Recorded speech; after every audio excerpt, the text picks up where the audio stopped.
This afternoon I spoke with Governor Malloy and FBI Director Mueller. I offered Governor Malloy my condolences on behalf of the nation and made it clear he will have every single resource that he needs to investigate this heinous crime, care for the victims, counsel their families. Too many of these tragedies in the past few years. And each time I learn the news, I react not as a president, as a parent. It's December the 14th, 2012. A bunch of kids get ready for school all by themselves. They board the bus and head off like any other day, only this time was different. They may not come back the same way. You can't ask someone to prepare for the loss of their kid, because no one should go through it, but some of them did. No longer can we watch and play or listen to their sound, because there are 20 little caskets getting laid in the ground. How often you tell your loved ones that you really love them, and how often do you sit them down and tell them you care? Ain't a limit on how many times, and especially today, we gotta stand up and help them out. Be a leader, okay? We gotta be strong as a community, no state, no country. We lend a hand to one another. That makes us somebody. This tragedy won't tear us apart. It'll bring us together. We stand up in the face of defeat, no matter the weather. No, we shouldn't ask ourselves why. We should tell ourselves how. To be strong and unite, pick ourselves off the ground. We fight on for the kids who won't live life to the full or experience what we take for granted. Ain't that bull?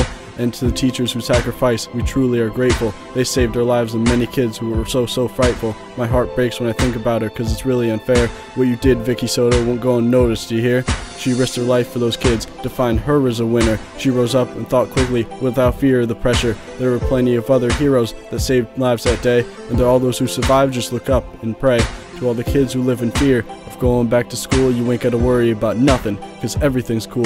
Trust me, I put my whole life on it. This won't happen again, cause Newtown will come together and be stronger in the end. I know there's not a parent in America who doesn't feel the same overwhelming grief that I do. The majority of those who died today were children, beautiful little kids between the ages of 5 and 10 years old. They had their entire lives ahead of them. Birthdays, graduations, weddings, kids of their own.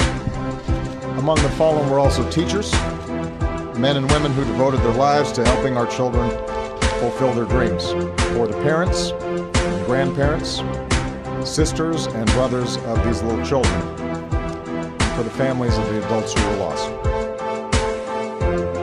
So our hearts are broken today. Newtown, Connecticut's the only place I've ever known. No matter where I go, it will always be my home. A close-knit town, always rooted in community and love, never asking for much except guidance from above. A reputation for innocence that'll help anyone stay, until one man came and tried to take that all away. Our future are the kids, and the kids are our hope. Without them we're nothing, there's no way to cope. We went to bed that night, our town short 27, while they watched us from above, small angels up in heaven. I'll struggle with this tragedy until I'm an old man, wondering why this had to be part of the master plan. Caged in my school while Newtown was under attack. I was less than a mile away, but no way for me to act. They sent relief, but you can't replace family and friends. People aren't material. No amount of money can replace them. There's plenty of evil out there. There's absolutely no debate. But for every one of them, there are a million who are great. Newtown proved it consists of amazing human beings. When teachers ran towards the noise that others were fleeing. And this much is evident. You don't have to be a Newtown resident for the story to be relevant. This put us all out of our element. Even brought tears to the eyes of our president. Words can't describe how much we're gonna miss them. No matter what happens, I'm proud to be from Newtown CT. And you have to recognize I'm speaking with my heart on my sleeve. Can't stop thinking about all the victims from Sandy Hook Elementary. Constantly wishing all those boys and girls could have been me. Don't remember us by the actions of a man with a gun. Remember us as a town that came together as one. We'll never forget that horrible day in Newtown from hell. Always remember the kids from December 14th, 2012.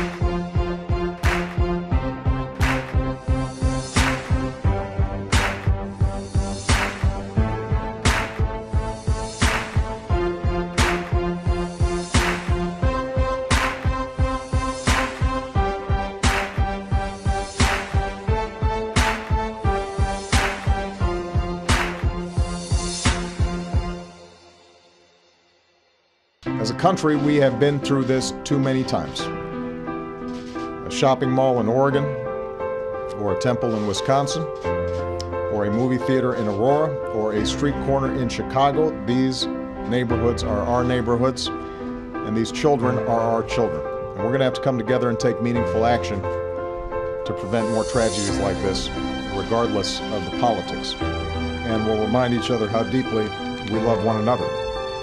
But there are families in Connecticut who cannot do that tonight, and they need all of us right now. And I will do everything in my power as president to help.